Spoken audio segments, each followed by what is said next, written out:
Assalamualaikum warahmatullahi wabarakatuh. Perkenalkan, nama saya Ikita Yubi dari kelas Teknik Elektro 2 angkatan 2022, kelas gabungan 1. Di sini saya akan memaparkan salah satu materi yang telah saya pelajari sebelumnya, yakni sumber-sumber hukum Islam. Sumber-sumber hukum Islam terbagi menjadi 3, yang pertama Al-Quran, yang kedua Al-Hadis, dan ketiga Ijtihad. Di video ini saya akan berfokus untuk membahas sumber hukum Islam Al-Quran. Langsung saja, topik yang pertama adalah pengertian Al-Quran. Al-Quran menurut bahasa diambil dari kata iqro'ah, yaqro'u, kiro'ah, wa qur'ana, yang berarti sesuatu yang dibaca. Nah, arti tersebut memiliki makna anjuran kepada umat Islam untuk membaca Al-Quran. Al-Quran merupakan bentuk masdar dari al-kiro'ah yang berarti menghimpun dan mengumpulkan.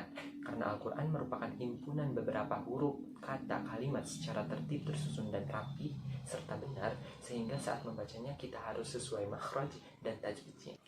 Sedangkan Al-Quran menurut istilah adalah firman-firman Allah Subhanahu wa Ta'ala yang disampaikan oleh malaikat Jibril dengan redaksi langsung dari Allah Subhanahu wa Ta'ala kepada Nabi Muhammad SAW, dan yang diterima oleh umat Islam dari generasi ke generasi tanpa ada perubahan. Nah, selanjutnya Al-Quran juga memiliki nama-nama. Berikut nama-nama Al-Quran.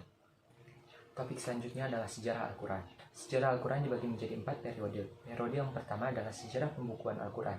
Ayat Al-Quran yang pertama diturunkan adalah surah Al-Alaq ayat 1-5 di Gua Hiro dan merupakan wahyu pertama Rasulullah SAW. Ayat terakhir yang diturunkan bukan surah An-Nas ataupun Al-Ikhlas, tapi surah Al-Maidah ayat 3. Al-Quran diturunkan secara berangsur-angsur selama 22 tahun, 2 bulan, 22 hari. Pada masa tersebut pula, banyak sekali hafiz dan penulis Al-Quran untuk menjaga kebenaran Al-Quran. Selanjutnya, pada kekhalifahan Abu Bakar Siddiq radhiyallahu anhu, banyak gerakan riddah atau kekafiran. Contohnya, muncul nabi-nabi palsu, sehingga banyak qori dan hufaz yang wafat karena membela keislaman. Maka dari itu, Umar mengusulkan pembukuan Al-Quran dan ditujuklah Zaid bin Sabit untuk mengumpulkannya. Selanjutnya, pada masa Utsman bin Affan, karena ekspansi yang amat luas yang dilakukan oleh Utsman bin Affan, sehingga keanekaragaman Qari'ah bermunculan.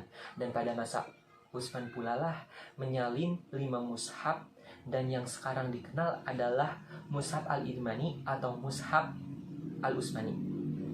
Dan yang terakhir adalah sejarah perkembangan ulum Al-Quran.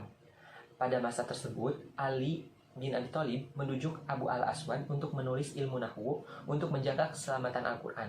Dan Ali pula orang pertama yang meletakkan dasar-dasar ilmu i'rab, sehingga membuka gerbang pengkodifikasian ilmu-ilmu agama dan bahasa Arab. Selanjutnya, topik yang akan kita bahas adalah isi kandungan Al-Quran.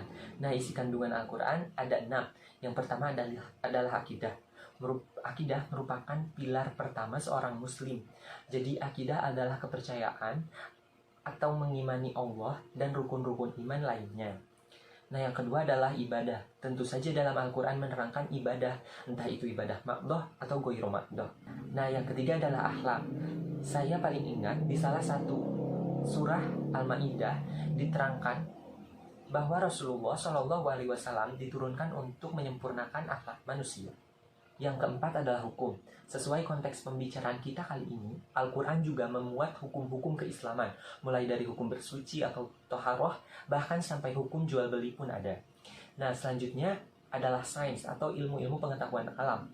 Al-Quran banyak menerangkan ilmu-ilmu pengetahuan, salah satu contohnya sungai di dasar laut. Dan yang terakhir adalah sejarah. Al-Quran juga menceritakan sejarah umat-umat terdahulu untuk kita contoh perilakunya dan menjadikan pembelajaran dalam kehidupan sehari-hari. Nah, topik yang terakhir adalah fungsi Al-Quran.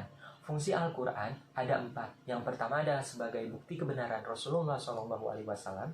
Yang kedua adalah petunjuk bagi segenap umat manusia. Dan yang ketiga tentunya sumber pokok ajaran Islam. Yang keempat adalah peringatan dan pembelajaran bagi manusia. Pembahasannya selesai sampai di sini. Kesimpulannya, Al-Quran adalah salah satu sumber hukum Islam yang kebenarannya senantiasa terjaga. Al-Quran bukan hanya kitab semata, tapi Al-Quran memiliki banyak keistimewaan. Kita sebagai muslim dianjurkan membaca Al-Quran, mengetahui arti dan memahami isi kandungan ayat-ayat suci Al-Quran. Semoga kita bisa beristiqomah untuk membaca Al-Quran setiap hari. Terima kasih kepada pihak terkait dan terima kasih kepada audiens atas perhatiannya. Mohon maaf apabila ada kesalahan dalam perkataan dan materi yang disampaikan. Sekian dari saya, Ikita Yubi. Wassalamualaikum warahmatullahi wabarakatuh.